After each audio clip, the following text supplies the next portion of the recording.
what's the, well, just like Navy SEALs accept death, that on every mission that they go on, they're pretty sure that they're gonna die, and they just totally accept death. I accepted 100% that this was gonna take forever to do.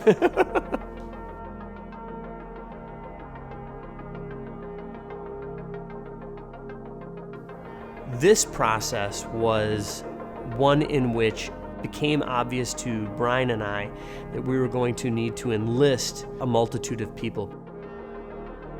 We were scared we were gonna, burn any artist out because we knew this is gonna be the lengthiest part of the process. There's so much that was provided from Vinny and Brian as far as what they shot the cloud tank and the models and everything. Finding the right moments, it just took time. There's no way around it, and you have to be able to give it that time, otherwise, it's just not gonna come together the way you want it to. One thing that was excellent about getting to meet Eric was he was very open to us being in the studio with him. There was a lot of inspiration in how it was supposed to be executed. There was a tone and a thread, a visual thread, that definitely needed to be carried out from beginning to end. Those feelings that Vinny and Brian had for the project totally enveloped how I wanted the graphics and everything to translate in the final product. Brian's artwork required a nebula. We got to do a cloud tank.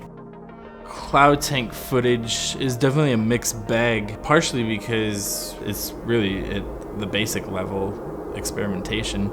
We lit it, we shot lasers through it, and super bright pen lights and flashlights, and that was so much fun. So trying to bring that into the piece was a bit tricky at times too. Every once in a while, unfortunately, the tank might have gotten bumped and things shift a little bit more than you would have liked it to. At the same time that we're doing all this stuff physically and shooting all these elements, they have to be combined digitally, expertly, if they're going to have the textures and the weight we wanted them to have. Brian and Vinny wanted everything to absolutely be practical. They wanted any sort of digital compositing and things to look like it was legit and tactile. The wide shot of the lunar landing, besides setting up all the moon in several different layers, it was kind of also interesting developing the way the smoke was coming off the ship and then adding in the light and stuff. It was really just another shot that was really interesting to work on. The feeling of success, the feeling of overcoming that hurdle was infinitely better than just us giving up and it taking less time. I think one of the hardest shots to actually pull together was the last shot. It probably seems a little bit obvious, but there's just so much going on. We were getting very specific about how we wanted things to move as far as the clouds. We were looking at things that appeared to have a universe lightning storm. The way that the bricks were floating all had to seem like they were sharing the same space. So that in particular, it was just a lot of back and forth, a lot of peeling away layers that we thought were working, but in the end didn't really work the way we wanted them to. I feel like we went through 6 or 8 different explosions, and in the end I think we even went back to one that we didn't think was working, but we really liked.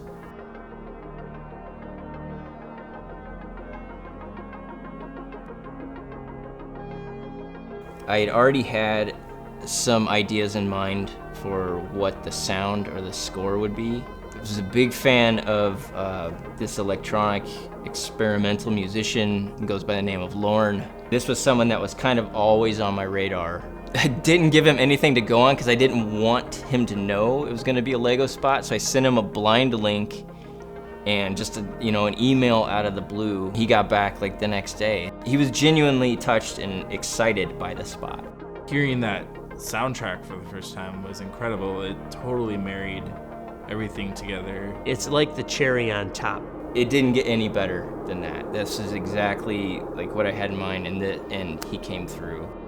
An idea that I reached out to LORN with, I had asked him to take a picture of Ole Kirk Christensen, the creator of Lego, turning it into a wave or a spectrogram and hiding that in the audio somewhere.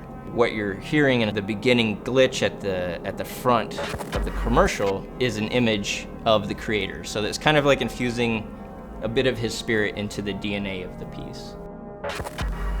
For me, I've been extremely proud about working on this project from the standpoint that it's one of the most unique cinematic pieces I've been able to partake in. There were so many moments of being over the moon at the end of this whole process that we just when you thought it couldn't get better, it kept getting better.